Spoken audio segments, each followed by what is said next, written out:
Daniel Foster had always dreamed of this day. Ever since he was a young boy, he had admired the judges he saw on television, speaking with wisdom, making fair decisions, and ensuring justice for those who needed it. He had spent years studying law, working on difficult cases, and proving himself as an honest and hardworking lawyer. Today, all of that effort had finally paid off. He had just been appointed as a judge, a position he had worked toward his entire life. His hands trembled slightly as he held the official letter in his office. It felt surreal. He read the words over and over again, making sure it was real and not just a dream. His heart pounded with excitement. He could already picture himself sitting in the judge's chair, making decisions that would shape people's lives, ensuring fairness, and upholding the law. It was not just a personal achievement. It was a responsibility, and he was ready for it. He leaned back in his chair, taking a deep breath. His mind drifted to Emily, his wife, the one person who had stood by him through every challenge. Emily had seen him at his worst, on nights when he was too exhausted to eat, when he doubted himself, and when he faced tough cases that drained him. But she never stopped believing in him. She always reminded him that he was meant for something bigger. A smile spread across his face as he picked up his phone and dialed her number. When she answered, he could hear the excitement in her voice before he even spoke. "Did you get it?" she asked eagerly. Daniel chuckled. "Yes, I did. It's official, Emily. I'm a judge." A small gasp came from the other end of the line, followed by a short silence. Then her voice came back, filled with pure joy. "Daniel, I knew it. I'm so proud of you." He could hear her laughing, probably holding back tears. It made him feel warm inside. She had been his biggest supporter, and this victory was just as much hers as it was his. "We have to celebrate," she said. "Tonight. Just us, and maybe some close friends." "That sounds perfect," he agreed. They talked for a few more minutes before ending the call. Daniel felt lighter, happier. The years of hard work, long nights, and sacrifices had led to this moment. He could already imagine walking into the courtroom for the first time, sitting in the judge's chair, and beginning a new chapter of his career. Just as he was about to relax, his phone buzzed again. Expecting it to be Emily calling back, he quickly picked it up. But the number was unknown. That was strange. He usually didn't answer unknown numbers, but something inside him told him to pick up this time. "Hello," he said. There was a short pause before a voice on the other end spoke. It was calm, but had a chilling tone. "Congratulations, Judge Foster. You have 30 minutes to live." Daniel's body stiffened. His grip on the phone tightened. His heart, which had been filled with joy just moments ago, now pounded with something entirely different.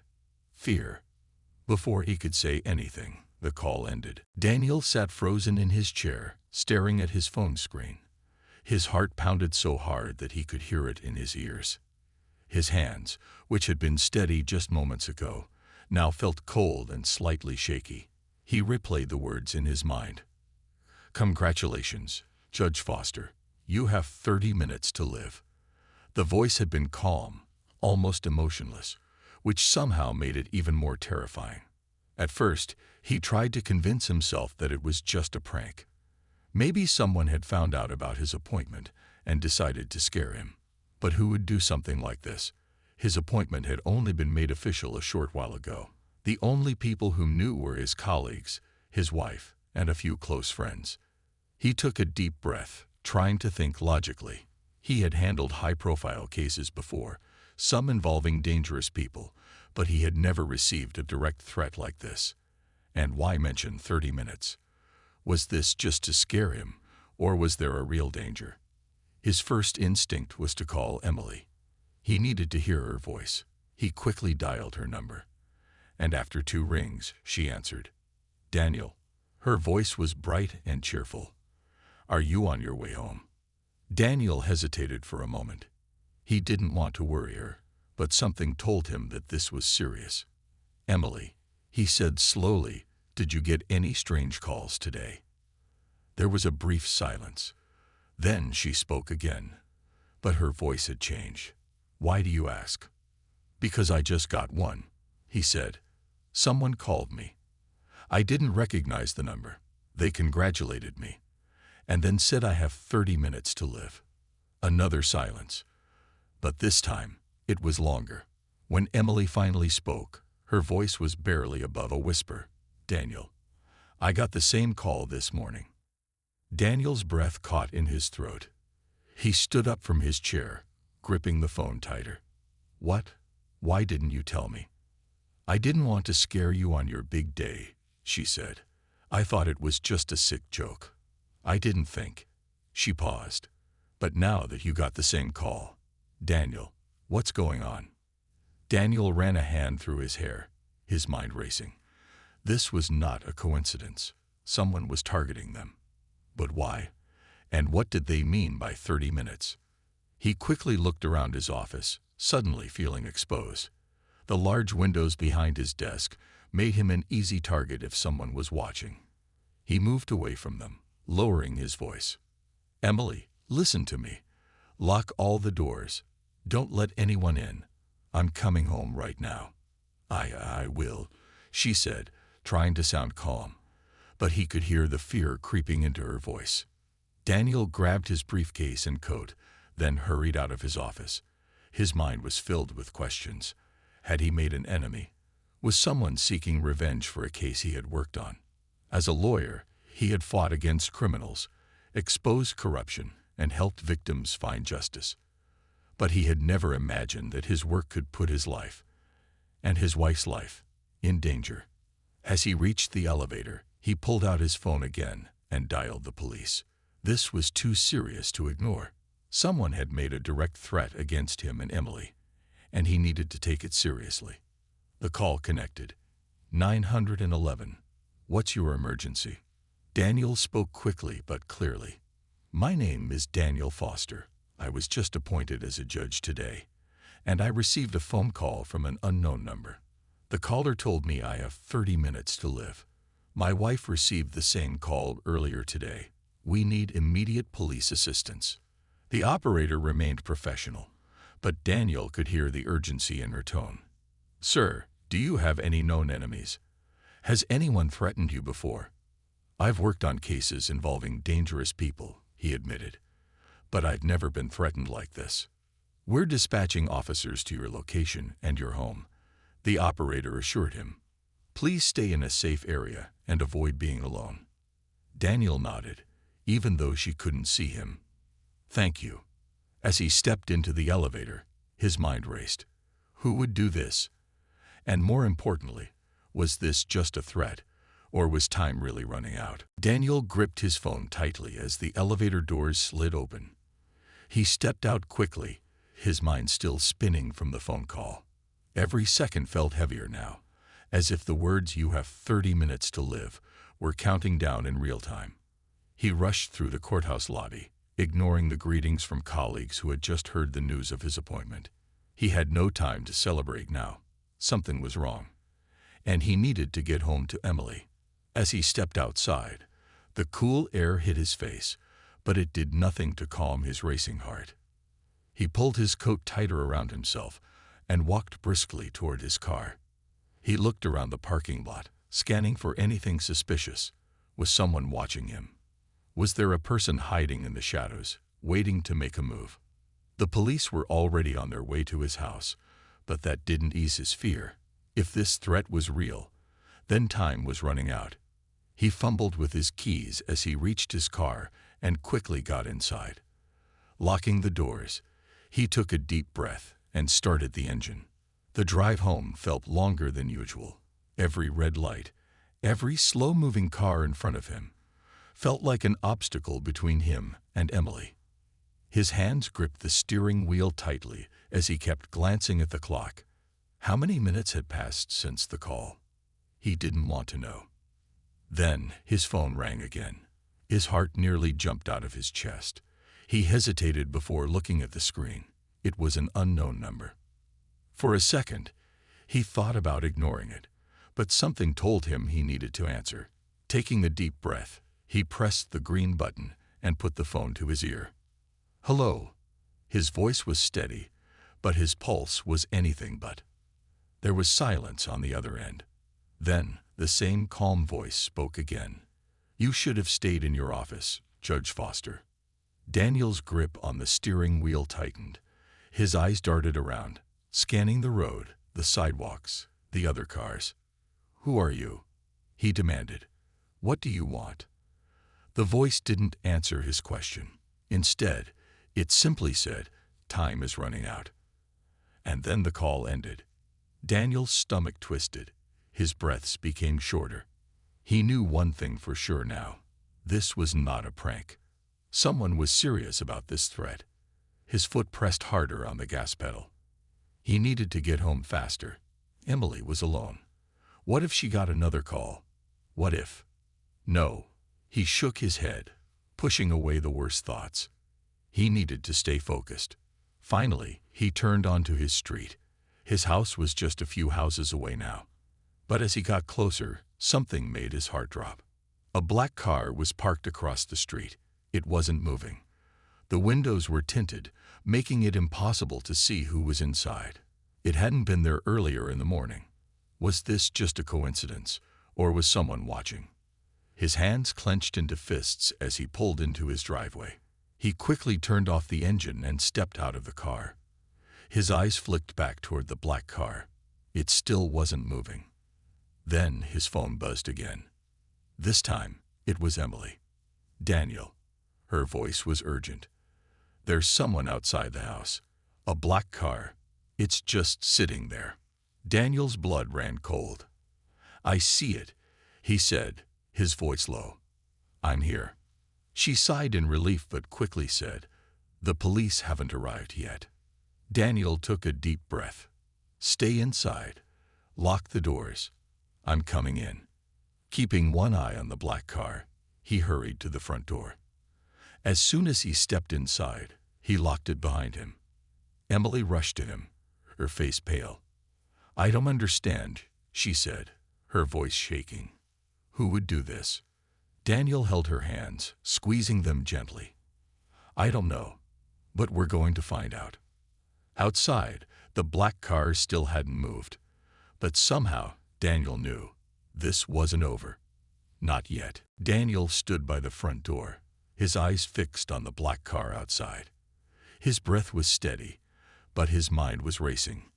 He could feel Emily trembling slightly beside him. He turned to look at her, placing his hands on her shoulders. "Did anyone come to the door? Did you see anyone step out of that car?" he asked. Emily shook her head quickly. "No, but it's been sitting there for almost 20 minutes now. I don't think they're just passing by." Daniel's jaw tightened. He had handled tough situations in court, dealt with criminals, and seen the worst sides of people. But this was different. This was happening to him, to them. He pulled out his phone and checked the time. How long had it been since the first phone call?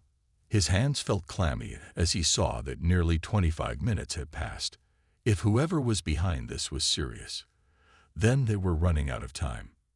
He tried calling the police again. The line rang twice before a voice answered. "This is Officer Grant. We have units on the way to your location, sir. Please stay inside your home. Do not engage with anyone outside." Daniel nodded, even though the officer couldn't see him. "There's a black car parked across the street. It hasn't moved." "We have that information, sir. Stay calm. Officers should be arriving any moment now." Daniel hung up, but his grip on the phone remained tight. He turned to Emily. "The police are almost here. We just need to stay inside." Emily nodded, but the fear in her eyes didn't go away. "Daniel, what if?" A loud noise interrupted her. A sharp, distinct sound. A car door slamming shut. Daniel's head snapped toward the window. The black car's driver's side door was open. A man had stepped out. He was tall, dressed in a dark suit, and wearing sunglasses, even though it was evening now. He didn't move toward the house. He just stood there, facing their home. Emily gasped. "Daniel." Daniel didn't say anything. He stared at the man, his pulse quickening. Then, to his shock, the man raised his hand and pointed directly at their house. The moment felt like it stretched on forever. The man wasn't holding anything, no weapon, no phone, just pointing. Then, after a few seconds, he lowered his hand, turned around, and got back into the car. The engine started. The black car slowly pulled away from the curb and drove down the street, disappearing into the distance. Emily let out a shaky breath. What was that? Daniel was still watching, his mind spinning. I don't know. A few minutes later, flashing red and blue lights appeared outside as police cars pulled up in front of their house. 2 officers quickly stepped out, scanning the area before knocking on the door. Daniel opened it immediately. He just left, he said before they could even ask. The black car. A man stepped out, pointed at our house, and then drove away.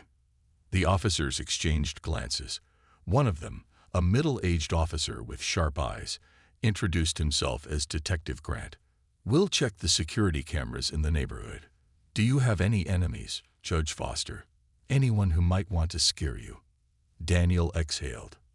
I've handled many cases. I've put criminals behind bars. But I never expected something like this. Detective Grant nodded. We'll assign a patrol to watch your house for the night. If you receive another call, report it immediately. Daniel agreed, but deep down, he knew this wasn't over. Someone had planned this. Someone had waited for this day, the day he became a judge.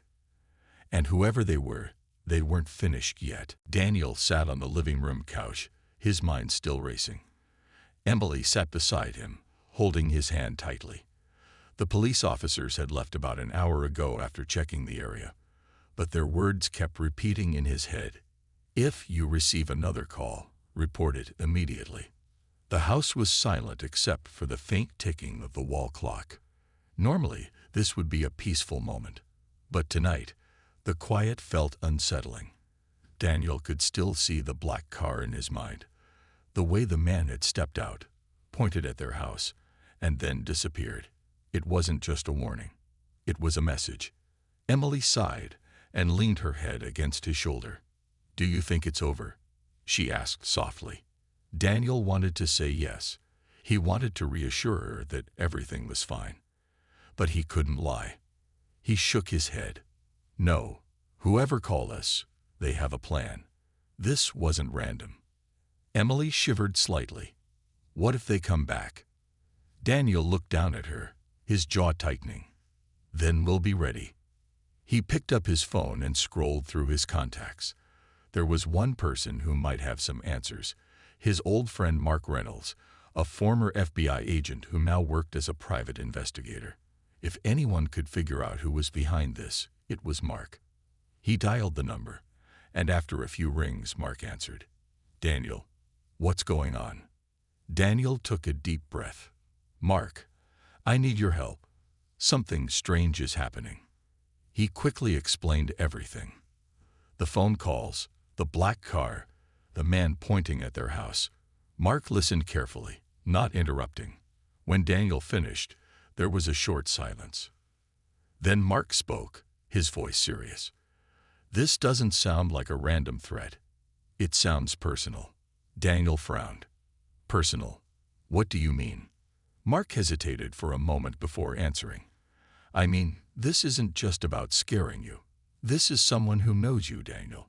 Someone who planned this carefully. The fact that they called Emily first, then you, and then showed up outside your house. It's like they wanted you to know they were watching. Daniel's stomach tightened. He had been thinking the same thing. Do you think it could be someone from one of my old cases? Mark sighed. It's possible. You've worked on some big cases. Maybe someone wants revenge. Daniel rubbed his forehead.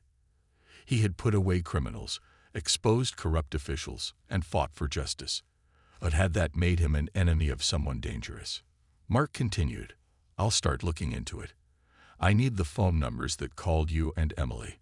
Also, if you have any security cameras near your house, send me the footage. I'll send everything, Daniel promised. They ended the call, and Daniel immediately forwarded the details to Mark. He felt a little better knowing that someone was actively investigating, but the tension in his chest didn't go away. Emily looked at him, concern in her eyes. What did he say? Daniel hesitated before answering. He thinks it's personal. That someone is targeting us specifically. Emily's grip on his hand tightened. But why? What do they want? Daniel exhaled. That's what we need to find out. Just then, his phone buzzed again. His heart skipped a beat. Was it another unknown number? He checked the screen. It was an email from an anonymous sender. He clicked on it, and his breath caught in his throat. There was a single sentence in the message. Your time isn't up yet. Attached to the email was a photo. It was a picture of him and Emily, taken just a few hours ago, through the window of their own home. Daniel's fingers trembled as he stared at the photo on his phone. It was a picture of him and Emily, taken from outside their house. The angle suggested that whoever had taken it had been standing close, too close. Emily noticed his pale face and leaned in. What is it? She asked, her voice filled with worry. Slowly, Daniel turned the screen toward her. The moment she saw the photo, she gasped and covered her mouth. This was taken tonight. Daniel nodded, his jaw tightening. He could feel his pulse pounding in his ears. Someone had been watching them from outside their own home. And neither of them had noticed. Emily hugged herself, stepping away from the window as if the unseen eyes were still there. Daniel, this is serious. They're not just threatening us. They are toying with us. Daniel immediately forwarded the email to Mark. Then, without wasting a second, he called him.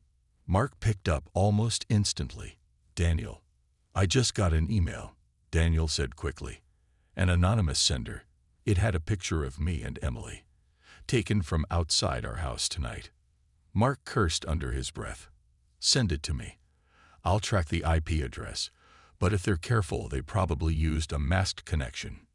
Daniel sent the image while gripping the phone tightly. Mark, I don't think this is just about scaring me. I think they want something. There was a pause on the other end. Then Mark said, Did the email say anything else? Daniel swallowed hard. Yeah. It said, Your time isn't up yet. Mark exhaled sharply. That means they're not done. They're planning something bigger. Daniel glanced at Emily, who looked absolutely terrified. He needed to stay strong for her. He needed answers. Mark, what do I do? The police already came, but these people, whoever they are, they're always a step ahead. Mark's voice was firm. You don't stay there. Pack a bag and leave your house now. Don't wait for anything. Drive somewhere safe. A hotel, a friend's house. Just go. Daniel's first instinct was to argue. This was his house. He wasn't going to be chased away like a frightened animal. But then he looked at Emily, and the fear in her eyes made his decision for him. All right, he said. We're leaving now. Mark's tone softened just a little. Good. And Daniel, whatever happens, don't go alone. Take Emily and stay where there are people around. I'll keep digging. Just be careful. Daniel hung up and turned to Emily. We're leaving. Pack a bag. Only what we need. We'll stay somewhere else tonight. Emily nodded quickly and rushed to the bedroom. Daniel went to his office and grabbed his laptop, important documents, and a few essentials. Every minute felt like an hour as they hurried to get ready. His hands were slightly shaky, but his mind was clear. Then, as he zipped up his bag, he had a sudden thought. What if they're watching right now? He glanced toward the living room window, but saw nothing unusual. Still, his instincts told him to be cautious. He grabbed a spare jacket and draped it over his bag to make it look like he was only carrying clothes. Emily returned, holding a small suitcase. I'm ready. Daniel took her hand. Let's go. They stepped outside, moving quickly toward the car. The night air was crisp, but Daniel felt a layer of sweat on his back. He glanced up and down the street. The black car from earlier was gone. They got into the car, locked the doors, and Daniel started the engine. As they pulled out of the driveway, Emily whispered, "Where are we going?" Daniel kept his eyes on the road. Somewhere safe. Somewhere they don't expect. But even as he said the words, he knew the truth. Whoever was behind this, they were already ahead of him. Daniel drove through the quiet streets, his eyes constantly checking the mirrors. Every passing car, every shadowy corner, felt like a potential threat. Emily sat beside him, gripping her phone tightly, her knuckles pale. Neither of them spoke much. Both knew the situation was far from over. After a few minutes, Emily finally broke the silence. "Where are we going?" Daniel kept his voice steady. "Somewhere public. A place where they can't do anything without witnesses." Emily nodded. "A hotel." Daniel hesitated. "Maybe. But if they're watching us, they'll expect that. We need to be unpredictable." He suddenly took a sharp right turn, heading toward the city instead of the hotels near the outskirts. Emily glanced at him, confused. "What are you thinking?" she asked. Daniel exhaled. "A courthouse is public, secure, and full of cameras.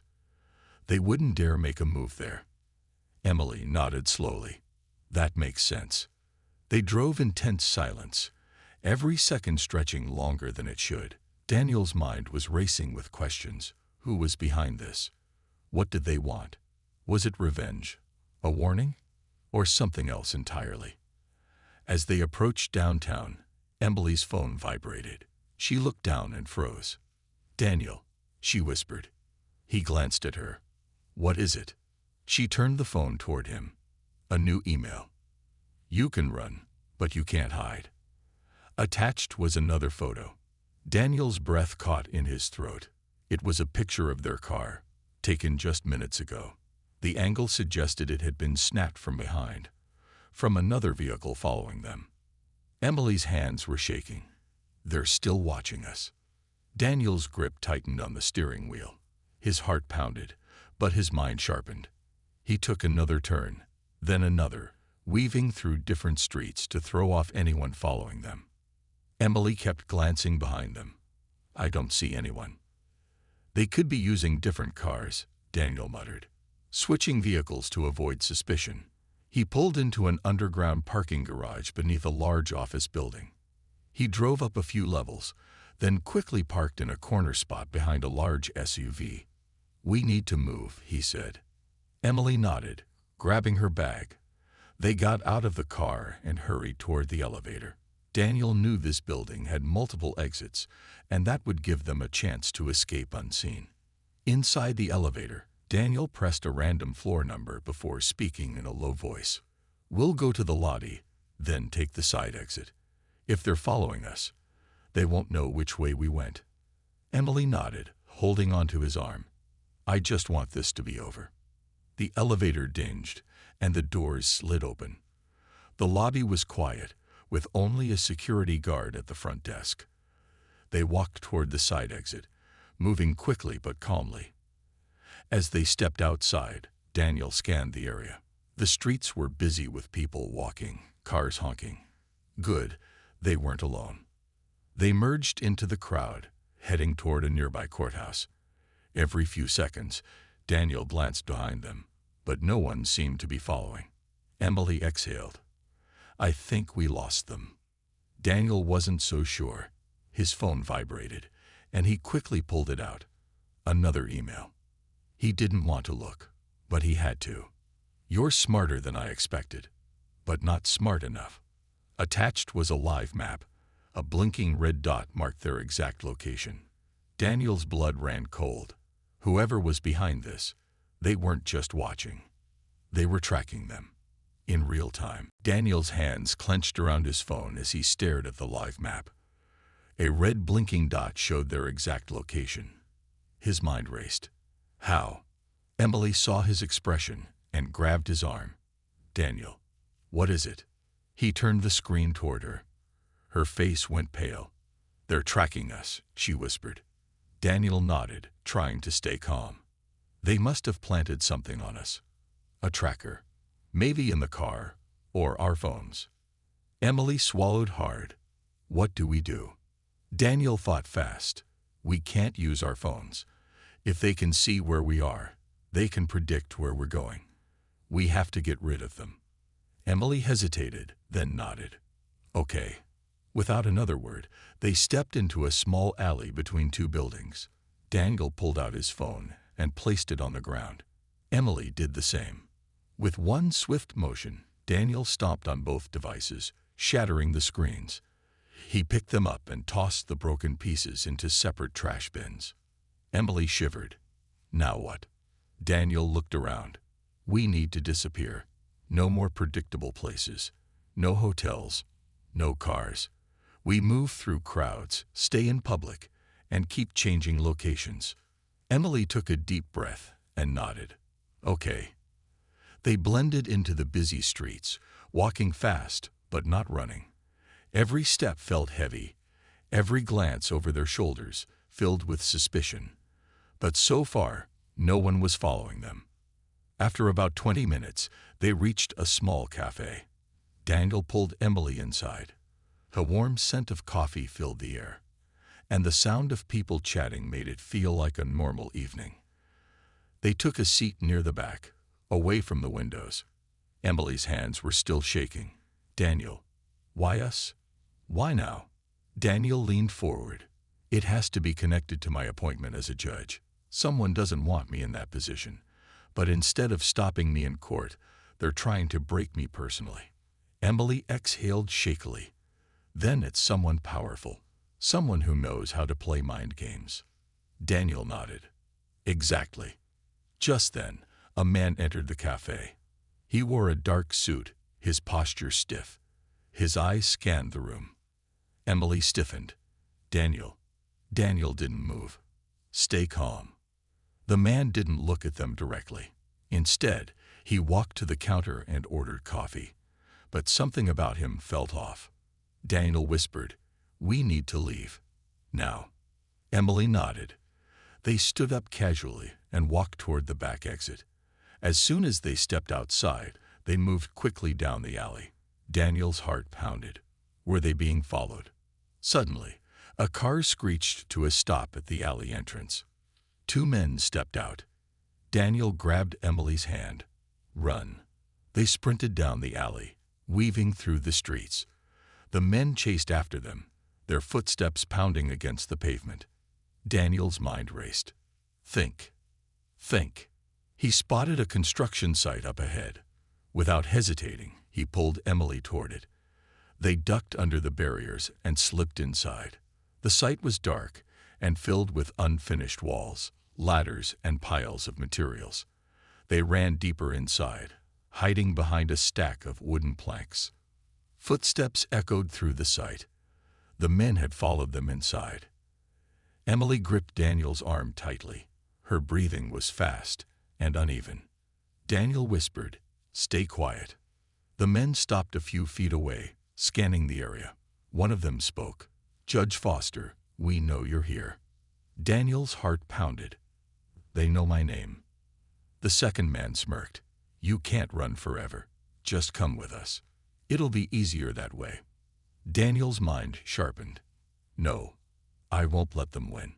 He spotted a metal pipe near his feet. Slowly, he picked it up. Then, before the men could react, he lunged. A sharp clang echoed as he struck the first man's arm. The man yelled in pain. The second man turned, but Daniel was faster. He swung again, knocking the man off balance. "Run," Daniel shouted to Emily.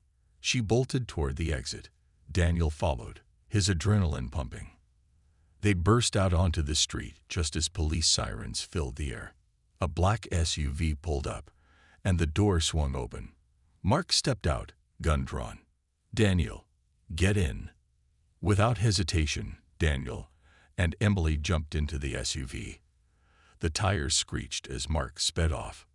Daniel turned to Mark, breathing hard. "How did you find us?" Mark smirked. "I told you. I'm good at my job." Emily clutched Daniel's arm. "Who are these people?" Mark's expression turned serious. Someone powerful wants you gone, Daniel. But we're going to find out who. Daniel exhaled, gripping Emily's hand. He wasn't safe yet.